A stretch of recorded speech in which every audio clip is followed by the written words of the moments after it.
이삭이 나무를 지고 산에 오를 때 아브라함에게 짐을 던집니다. 내 아버지여 하니 그가 가로되 내 아들아 내가 여기 있노라.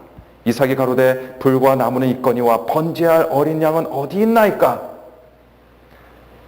이삭은 아버지와 함께 여러 번 하나님께 제사를 드렸습니다. 제사에 대해서 잘 알고 있는 이삭에게 있어서 근데 이번 제사만큼은 이상한 거예요. 제사를 드리기 위한 만반의 준비가 다 되어 있는데 정작 가장 중요한 제물이 없는 겁니다. 이에 이삭은 궁금해서 아브라함에게 제물이 어디 있는지 물어보게 된 거예요. 아주 정직한 이삭의 질문에 아브라함은 아주 현명한 답변을 주게 됩니다. 아들아, 번제할 어린 양은 하나님이 자기를 위하여 친히 준비하시리라. 아브라함의 이 답변이 여러분 왠지 의미심장하게 들리시지 않으십니까? 아브라함은 물론 자신의 아들 이삭이 제물이 될 것을 염두에 두고 한 대답이지만 그러나 동시에 아브라함의 답변 안에는 아브라함이 생각하지도 못하고 있었던 미래에 하나님께서 인간을 구원하실 하나님의 구속 계획이 표방되어지고 있음을 우리는 알 수 있습니다. 예수 그리스도의 십자가 사건은요, 사람들이 만들어낸 일이 아닙니다. 사람들이 계획한 것이 아닙니다. 예수님의 십자가 사건을 통한 인간의 구원에는요, 사람이 공헌한 것이나 기여한 것이 단 하나도 없습니다. 오히려 사람들이 한 일은 무엇입니까? 예수님을 십자가에 못 박아 죽이는 그런 대죄를 저지르게 됩니다. 그만큼 인간은 구제불능의 존재입니다. 예수님의 십자가 위에서 이루신 하나님의 구속 사역은요, 처음부터 끝까지 전적으로 하나님께서 스스로 친히 준비하신 일입니다.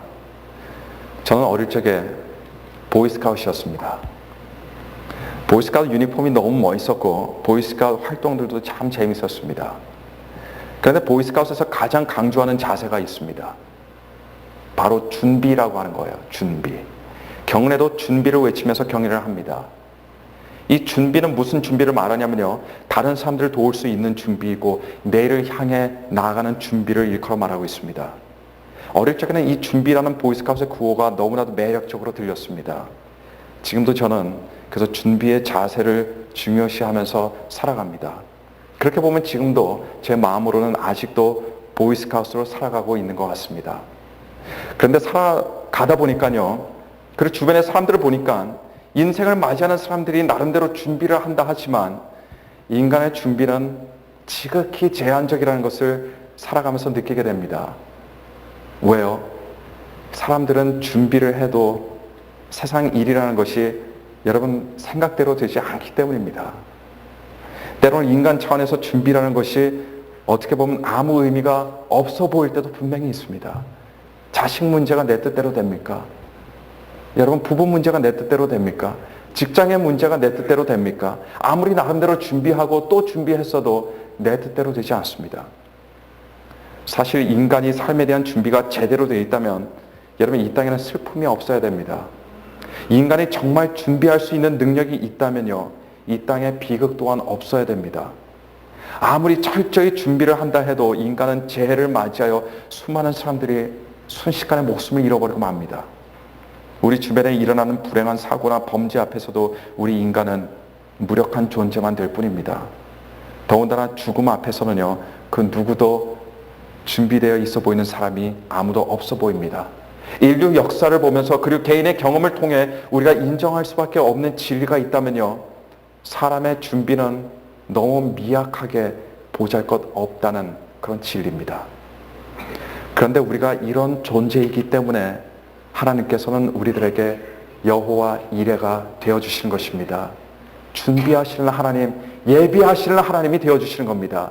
그렇기 때문에 사람이 할 수 있는 최고와 최상의 준비는요, 여러 가지 보험들을 들어놓고 물질을 축적하며 살아가는 것이 아니라 여호와 이레 하나님을 의지하는 이름을 오늘 이 시간 믿으시기를 간절히 축원합니다. 누구든지 예수 그리스도 이름을 부르는 자들에게 하나님께서 아브라함과 이삭을 위해 수양을 준비하셨듯이 우리들을 위해 하나님의 놀라운 축복과 행복을 예배해 주심을 믿으시길 바랍니다. 네 번째로 우리는 이삭의 순종을 통해서도 예수님의 모습을 찾아볼 수 있습니다. 창세기 22장 6절에는 아브라함이 이에 번제나무를 취하여 그 아들 이삭에게 지우고 자기는 불과 칼을 손에 들고 두 사람이 동행하더니라고 이렇게 기록하고 있습니다. 지금 이 장면은 여러분 가혹적이고 폭력적인 아버지가 술 취해서 아들의 멱살을 붙잡고 일방적으로 아들을 끌고 가는 모습을 보여주는 그런 장면이 아닙니다. 이 장면은요, 하나님의 뜻에 온전한 순종을 드리기 위해, 그리고 하나님께 온전한 제사를 드리기 위해 아버지와 아들이 함께 일하는 모습을 보여주고 있습니다. 6절에 두 사람이 동행하더니가 바로 그 장면을 보여주고 있는 것입니다. 더군다나 100세가 훨씬 넘은 아브라함이 팔팔한 젊은 아들을 결박하고 그를 단 위에 올려놓을 때도 여러분 이삭이 저항했다면 아마 가능하지 않았을 겁니다. 그러나 이삭은 아버지의 뜻을 받들어 순종하였습니다. 우리는 이삭의 이런 모습을 통해 하나님 아버지의 뜻에 온전히 순복하시고 십자가의 길을 걸으시고 그 십자가 위에 올라가서 죽으심으로 자신의 목숨까지도 아버지의 뜻 앞에 내려놓으신 우리 예수 그리스도의 모습을 볼 수 있어야 합니다. 아브라함과 야곱 그리고 요셉 앞에서 이삭은 어쩌면 작은 사람처럼 보일 수 있을지 모르겠습니다. 그리고 늘상 아버지였던 아브라함의 그림자에 가려 지내는 별 볼 일 없는 사람처럼 보일지도 모르겠습니다.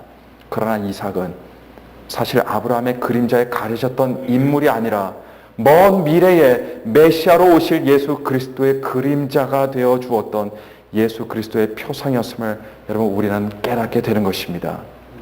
그리고 예수님의 표상이 되었던 사람을 그 누구도 작은 사람이라고 말할 수가 없습니다.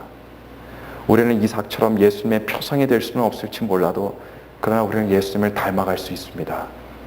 나의 생각들과 나의 행동들, 나의 태도와 나의 삶이 여러분 예수님의 향기가 되고 주변 사람들에게 예수님을 연상케 하는 일들이 된다면 이 땅을 살아가면서 여러분 사실 그보다 더 큰 축복은 이 땅에 존재하지 않을 것입니다. 또 그런 사람들은 다른 사람들의 눈에 띄지는 않을지라도 결코 작은 사람이 아니요 하나님의 눈앞에서 큰 사람이 되는 줄, 영광스러운 사람이 되는 줄 오늘 이 시간 믿으시기를 간절히 축원합니다. 함께 기도하실 텐데 오늘 들은 말씀 생각하면서 고개를 숙여서 기도하겠습니다. 기도하실 때 거룩하신 하나님 아버지, 우리도 아버지 따라 아버지를 닮게 하여 주옵소서. 우리의 모습을 통해서, 우리의 행동을 통해서, 우리의 생각을 통해서 예수 그리스도가 연상되어지는 놀라운 역사가 우리 가운데 있게 하여 주옵소서.